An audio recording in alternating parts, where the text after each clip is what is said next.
বাংলাদেশ জনগণের কথাই চলুক, ভারত তা চায় না, বললেন রিজভী। ভারত নিজে গণতান্ত্রিক দেশ, কিন্তু তারা চায় না বাংলাদেশ জনগণের কথাই চলুক, এমন অভিযোগ করে বিএনপির সিনিয়র যুগ্ম মহাসচিব রুহুল কবির রিজভী বলেন, বাংলাদেশের রক্তের যে তেজ, আত্মশক্তি, বীরত্ব এটি দিল্লির শাসকরা বুঝতে পারেনি। বুধবার সকালে রাজধানীর নয়াপল্টনে বিএনপির কেন্দ্রীয় কার্যালয়ের সামনে ঢাকা আগরতলার লং মার্চ শুরুর আগে এই বক্তব্য দেন তিনি। বিএনপির সিনিয়র যুগ্ম মহাসচিব বলেন, আমরা রক্ত দিয়ে স্বাধীনতা কিনেছি, এই স্বাধীনতা আমরা বিক্রি করে দিব। আমরা পিন্ডির কাছ থেকে স্বাধীনতা ছিনিয়ে এনেছি, দিল্লির কাছে আমরা আত্মসমর্পণ করব।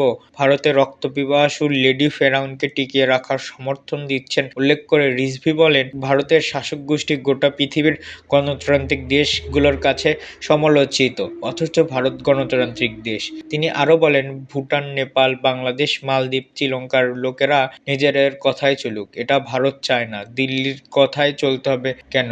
একদিন ঢাকা থেকে ব্রাহ্মণবাড়িয়া আখাউড়া সীমান্ত অভিমুখে বিএনপির ৩ সংগঠন যুবদল, স্বেচ্ছাসেবক দল, ছাত্র দলের লং মার্চ কর্মসূচি উদ্বোধন করেন রুহুল কবির রিজভী। আগরতলা বাংলাদেশের সহকারী হাইকমিশনারের হামলা, বাংলাদেশের জাতীয় পতাকা অবমাননা, সাম্প্রদায়িক দাঙ্গা বাঁধানোর ষড়যন্ত্রের প্রতিবাদে এই লং মার্চ করেছেন দলটির ৩টি অঙ্গ সংগঠন।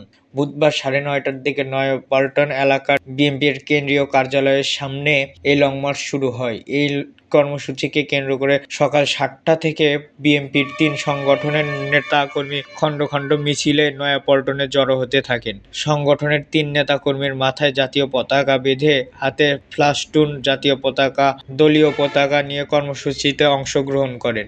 এর আগে মঙ্গলবার রাতে গণমাধ্যমকে সংগঠনগুলোর পক্ষ থেকে জানানো হয়, সকাল ৮টা থেকে নয়াপল্টন কেন্দ্রীয় কার্যালয়ের সামনে থেকে লং মার্চ শুরু হয়ে পল্টন, ফকিরাপুর, ইত্তেফাক মোড় হয়ে ফ্লাইওভারে উঠবে। এরপর সাইনবোর্ড, চিটাগাং রোড, কাশপুর মোড়, তবার বরফা, ভুলতা, গাছিনিয়া, চনপাড়া, মদবানি, পাঁচদোনা, সাহেব প্রতাপ, ভোলানগর, হাটখোলা, মাঝজাল, বরুইচড়া হয়ে ভৈরবে পৌঁছবে লং মার্চ। পথসভা করে আখাউড়া স্থলবন্দরের অভিমুখে রওনা দিবে। লং মার্চ শুরুর আগে নয়াপল্টনে কেন্দ্রীয় কার্যালয়ের সামনে জড়ো হন সংক্ষিপ্ত সমাবেশে যুবদল, ছাত্রদল, স্বেচ্ছাসেবক দল।